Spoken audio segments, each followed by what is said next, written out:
La Cour constitutionnelle est en train d'examiner ce jour-ci le contentieux des résultats de l'élection à la députation nationale.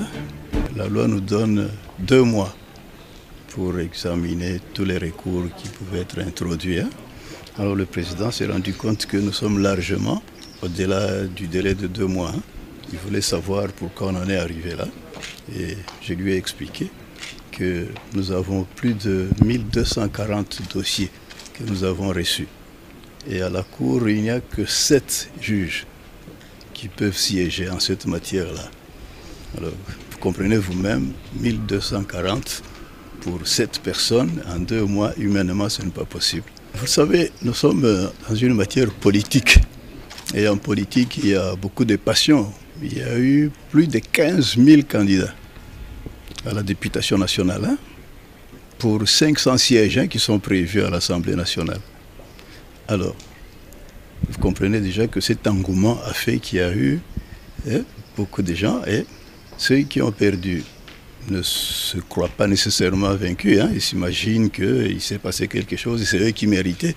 Et c'est ce qui explique qu'il y ait eu plus de 1240 dossiers. Le président a mis à notre disposition les renseignements qu'il a reçus. Nous allons essayer de vérifier, comparer ça avec la réalité des dossiers. Et s'il faut que disciplinairement, on puisse poursuivre les magistrats ou les juges, puisqu'ils ne sont pas magistrats de carrière, les juges qui ont commis ces faits, bon, les sanctions vont tomber. Non, il n'y aura pas une commission spéciale. C'est-à-dire les personnes qui croient que la Cour s'est trompée, en donnant par exemple 600 voix à un tel, alors qu'il en avait peut-être 12 000 ou 15 000. Bon, on s'est dit, nos décisions à nous peuvent être attaquées par la seule voie de rectification d'erreurs matérielles. Sur la RTNC, frustration, colère pour certains, l'invalidation de certains élus par la Cour constitutionnelle fait couler beaucoup d'encre et de salive. Les juges de cette Cour pointaient du doigt, au-delà du dépassement du délai de traitement de dossiers, on évoque également des allégations de corruption. Le chef de l'État, Félix-Antoine Tshisekedi, a longuement échangé avec les présidents de cette Cour et les procureurs du parquet près la même Cour. Patrick Michel Moukoui. Entre 2 nuits, la Cour constitutionnelle a rendu la semaine dernière ses arrêts sur les contentieux électoraux, invalidant ainsi plusieurs députés, majoritairement ceux de l'opposition. Dans la foulée, des allégations de corruption de certains membres de la Cour atteignent l'opinion. S'en suivra alors une vague de contestation à travers le pays, des manifestations qui dans certains cas vont virer au débordement. Saisi à la minute près de faits et conséquences de ces arrêts, le président de la République, garant du bon fonctionnement des institutions, a pris la mesure de la situation. À l'image de ce froide poignée de main, les discussions entre Félix Tshisekedi et le président de la Cour constitutionnelle, qui s'est fait accompagner du procureur général du parquet près la même cour, laissent clairement filtrer le mécontentement du chef de l'État. Du dépassement du délai légal de traitement de contentieux aux allégations de corruption qui éclaboussent la Cour, le chef de l'État voulait bien avoir des explications. La corruption est une infraction prévue dans notre législation pénale. Le président s'est rendu compte que nous sommes largement au-delà du... Je lui ai expliqué que nous avons plus de 1240 dossiers que nous avons reçus. Et à la Cour, il n'y a que 7 juges qui peuvent siéger en cette matière-là. Et on a parlé aussi des recours qui sont introduits après coup et comment est-ce qu'on pourrait le faire. Je lui ai fourni des explications nécessaires. Il y a eu plus de 15 000 candidats à la députation nationale pour 500 sièges qui sont prévus à l'Assemblée nationale. Alors, vous comprenez déjà que cet engouement a fait qu'il y a eu beaucoup de gens et ceux qui ont perdu ne se croient pas nécessairement vaincus. Ils s'imaginent qu'il s'est passé quelque chose. Plus de 1240 dossiers. Dans certains cas, la Cour aurait même changé le pourcentage du seuil et dans d'autres, quelques candidats auraient été proclamés dans les circonscriptions dans lesquelles ils n'étaient pas candidats. Les personnes qui croient que la Cour s'est trompée, en donnant par exemple 600 voix à un tel, alors qu'il en avait peut-être 12 000 ou 15 000, Bon, on s'est dit, nos décisions à nous peuvent être attaquées par la seule voie de rectification d'erreurs matérielles. Et c'est ainsi que les personnes qui croient que la Cour s'est trompée, la Cour a commis des erreurs, sont revenues avec des requêtes. Et pour ces requêtes-là, c'est ainsi qu'on parle d'une commission, mais c'est toujours la Cour qui va examiner ces requêtes et voir si, oui ou non, elles sont fondées. Benoît Luamba, qui dit avoir été informé, rassure que la Cour analysera les cas qui ne relèvent pas de sa tâche. Et d'où nous avions été invités et convoqués rapidement pour que nous puissions apporter notre contribution. Mais ici, nous avions été avec le directeur général de l'OMS, avec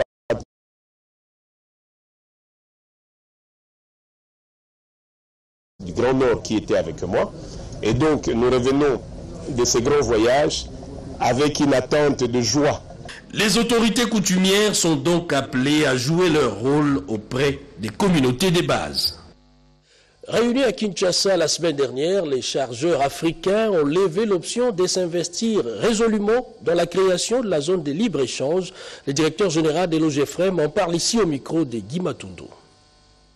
Je voudrais présenter mes hommages révérentiels à son Excellence Monsieur le Président de la République, chef de l'État, Félix Antoine Tshisekedi Tshilombo, mû par la volonté de consolider la paix et de promouvoir la coopération régionale et internationale, grâce auquel le comité directeur peut aisément se réunir à Kinshasa. Les présentes assises s'ouvrent à un moment particulier, caractérisé notamment par la mise en œuvre de la zone de libre-échange continentale africaine, et dont l'objectif ultime est sûrement la promotion de la croissance économique de nos États, avec pour externalité positive l'amélioration des conditions de vie de nos populations.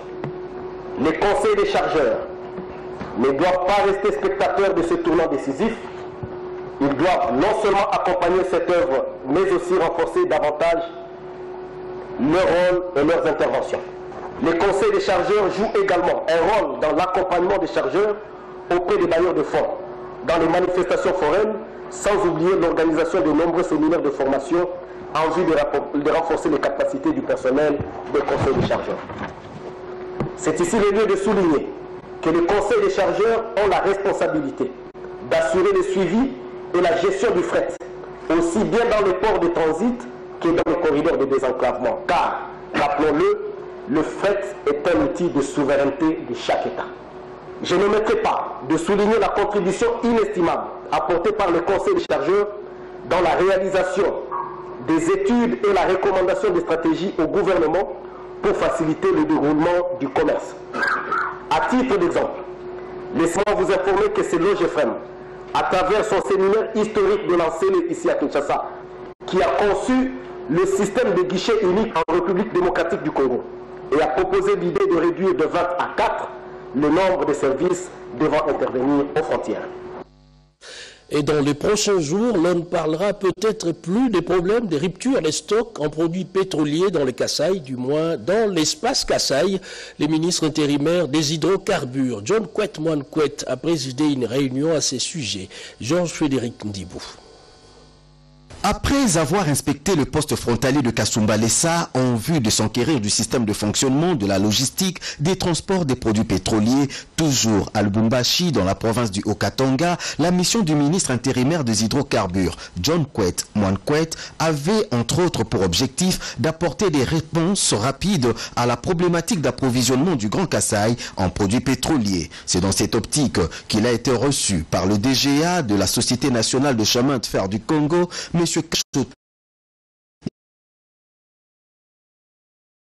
FTL Pipeline, qui compte construire des pipelines dans le sud dans un projet en partenariat avec la Sonaïdroc dans le cadre de la modernisation de l'industrie pétrolière en vue de la gestion de la qualité et des contrôles des produits pétroliers. L'approvisionnement du Grand Kasaï en produits pétroliers compte énormément sur l'entrée des produits pétroliers par la voie sud pour acheminer les produits par wagon citerne dans le Grand Kasaï. C'est là qu'intervient la SNCC, le tas de chemin de fer, les conditions de sécurité pour que les wagons puissent rouler normalement. Et là, nous allons repartir à Kinshasa avec toutes ces informations et voir très rapidement comment faire une descente dans les Grands Kasaï et trouver des solutions. Parce que les chefs de l'État, le président de la République donc, attend beaucoup de l'approvisionnement en produits pétroliers dans les Grands Kasaï. Et donc, nous avons été chargés de traiter de cette question et d'y apporter des réponses très très rapidement. Mais il est plus facile et rapide de ravitailler le Grand Kasaï par Ilebo pour atteindre Moneditou à Kananga, à en croire les experts. Et puisqu'il faut le dire, c'est une mission d'urgence sur instruction du président de la République, Félix Antoine Tshisekedi, qui tient à tout prix à approvisionner les Grands Kasaï en produits pétroliers, mais également toutes les différentes provinces. On en vient maintenant à cet atelier sur la drépanocytose, cette maladie d'origine génétique qui altère l'hémoglobine.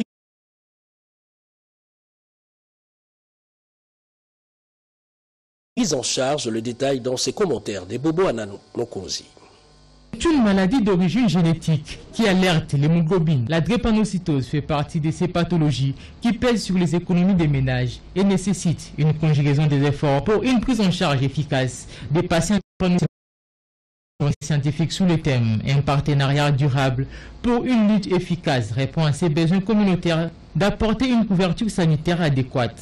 Les participants à ces 2 jours de réflexion vont réfléchir sur les mécanismes à mettre en place face à l'impact de cette maladie en élaborant les dispositifs de prise en charge. En avant-plan de cette réflexion, le programme national de lutte contre la drépanocytose. La seule joie que j'ai en ce moment, c'est de vous souhaiter du succès dans les travaux qui vont commencer tout à l'heure. Je vous remercie. Pour clore, un diplôme d'honneur a été décerné à la première dame de la République démocratique du Congo, Madame Denise Nyakero Tshisekedi, pour s'être positionnée en avant-garde dans la lutte contre cette maladie, mais aussi à la première dame de la République du Congo. Donc c'est vraiment une grande joie d'organiser ces 2 journées scientifiques. Parce que c'est une maladie, la drépanocytose, c'est une maladie méconnue. Nous devons à tout prix sensibiliser, informer sur cette maladie. Nous voulons à ce que cette maladie, qu'on ait des mesures qui peuvent aider les drépanocytaires à avoir un bon suivi médical, surtout dans notre pays. Voilà.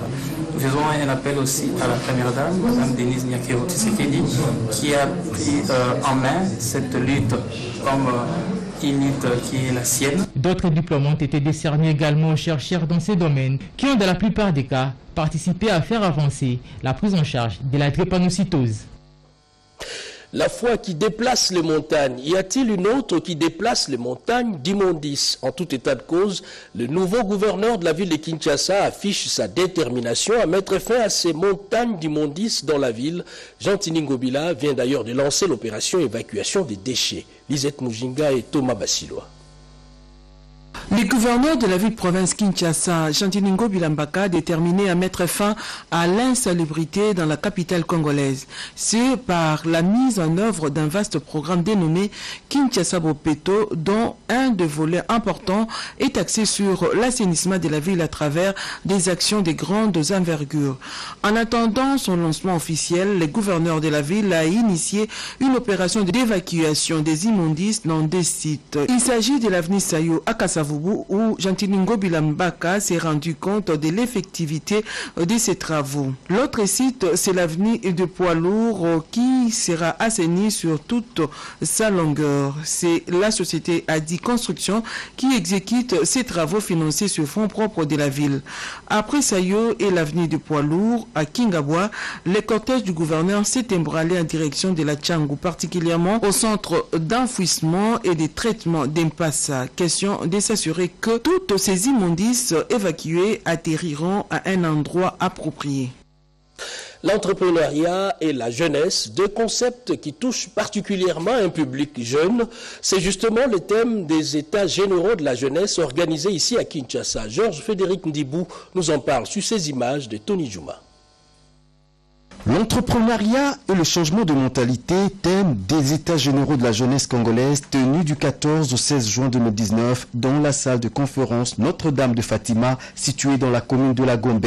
Des représentants de jeunes venus des différents horizons ont examiné les différents problèmes auxquels sont confrontés la jeunesse congolaise, notamment le manque d'emploi, le problème lié à la formation, la délinquance juvénile, le manque des jeunes entrepreneurs, la prise en compte des jeunes dans les instances de prise de décision et les changements de mentalité ont également été passés au peigne fin. Pour le coordonnateur du mouvement de jeunes pour l'entrepreneuriat stratégique, MOGES, les problèmes qui touchent la jeunesse préoccupent au plus haut point le président de la République, Félix Antoine Tshisekedi, d'où les recommandations issues de ces assises dont la primeur lui est réservée. Et ce qui a été formulé de manière générale, c'est de pouvoir renforcer effectivement tous les dispositifs qui peuvent permettre à ce que les jeunes aient accès au financement pour entreprendre. Il faudrait former les jeunes, leur donner des outils qui leur permettent de concevoir des projets bancables. Il faudrait influencer la politique, c'est-à-dire un plaidoyer qui permet à ce que les jeunes soient pris en considération dans les lois, en tout cas qui touchent tous les secteurs qui les touchent. Signalons que cette rencontre organisée en intelligence avec la présidence de la République a eu pour objectif la recherche de la création de richesses, le réveil de la conscience de la jeunesse congolaise en vue de le booster à se prendre en charge dans une perspective d'investissement. Un nouvel appareil pour desservir les ciels congolais, la compagnie aérienne MwantJet, du moins son avion, vient d'effectuer son premier vol de démonstration à destination de Kolwezi. Yvette Makuntima pour les détails. De Kinshasa à Kolwezi, 1h30 de vol, plus de 2000 km à parcourir. Les Hawker 850 XP de la nouvelle compagnie aérienne MwantJet a effectué son premier vol de démonstration avec brio. Au pied de l'avion, lors de l'atterrissage de cet aéronef, le gouverneur de la province du Lualaba, Richard Mouyej Manguez-Mans, et son vice-gouverneur, Fifi Mansouka Saini, le membre de l'association socioculturelle d'Ivar Lualaba, ainsi que d'autres autorités politico-administratives pour accueillir cette merveille de l'aéronautique avec à son bord l'initiatrice de ces vastes projets, Guédayav, pilote de ligne expérimenté. Une fierté pour le Lualaba qui vient de renforcer son interconnexion avec d'autres provinces dans les domaines aériens. On est venu montrer l'avion et montrer à l'aviation civile comment on opère. La suite, c'est des vols à la demande. Si on nous demande de venir faire un vol de Kolwezi à Johannesburg ou à Lubumbashi, nous sommes disponibles. C'est un travail de longue haleine, c'est un projet qui a pris du temps pour l'élaborer. Je ne suis pas seule, Inbank m'a soutenue. J'aimerais dire merci à Freeland qui a été derrière moi. Un projet applaudi des deux mains par l'exécutif du Lualaba. D'abord par rapport à la femme, c'est une fierté. La parité est en train de se dessiner, c'est une fierté. Pour nous aujourd'hui, non seulement pour la province, mais pour la fille de la province. Elle a fait quelque chose d'extraordinaire. Donc, pour vous dire que les femmes peuvent faire tout. Nous sommes là et les pilotes et sa compagnie, c'est une fierté surtout pour moi. Juste après l'atterrissage de cet appareil, le numéro 1 de la compagnie aérienne MwantJet, Guédayav, était l'invité d'honneur du gouverneur à la visite du centre des négoces de Moussampo, situé à Kolwezi dans la province du Lualaba.